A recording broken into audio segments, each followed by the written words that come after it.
ఉగ్రవాదానికి ఎక్కడెక్కడో మూలాలు ఉంటాయి. ఒక చోట మూలం ఉందంటే అంటే ఒక చోట జరిగే ఇన్సిడెంట్‌కి మరి ఎక్కడో ఉంటది. ఇప్పుడు చూడండి బెంగుళూరులో బాంబ్ బ్లాస్ట్ అయింది. ఒక అనుమానితుడు ఇప్పుడు ప్రస్తుతం మైదుకూరులో దొరికాడు.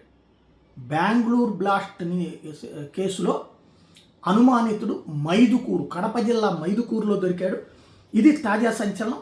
బెంగుళూరు బాంబ్ బ్లాస్ట్ అనుమానితుడు సంబంధించి బెంగుళూరు బాంబు పేలుళ్ల కేసులో అనుమానితుడు భావిస్తున్న అబ్దుల్ సలీం అనే వ్యక్తిని పోలీసులు అదుపులోకి తీసుకున్నారు. జగిత్యాలకు చెందిన సలీం గడిచిన 25 రోజులుగా వైఎస్ఆర్ కడప జిల్లాలోని మైదుకూరులో మకాం వేశాడు. ఓ ప్రార్థనా మందిరం వద్ద అనుమానాస్పదంగా తిరుగుతుండో అధికారులు అరెస్ట్ చేసి హైదరాబాద్ తరలించారు.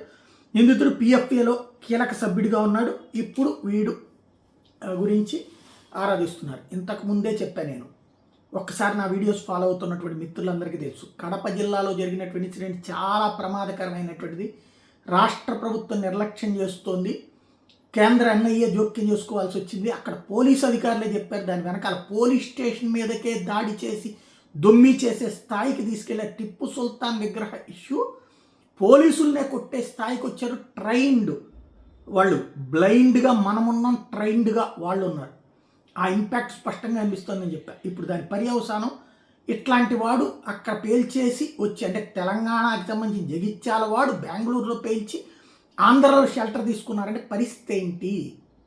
అన్ని ప్రభుత్వాలు, పోలీసు శాఖలు, ఇంటెలిజెన్స్ శాఖలు అప్రమత్తం కావాలి. అట్లాగే మన మధ్య ఇలాంటి సంఘ విద్రోహ శక్తులు ఉన్నారు. అది ముస్లింలు, క్రైస్తవులు, హిందువులు ఎవరైనా సరే మన మధ్యలో మనకి తెలియని వాడు తిరుగుతున్నాడు అంటే ఖచ్చితంగా వాడి మీద ఒక కన్ను మనం వెయ్యలేకపోతే పోలీసులకి ఒక సమాచారం అందిస్తే వాళ్ళు కనీసం ఆరా తీస్తూ ఉంటారు.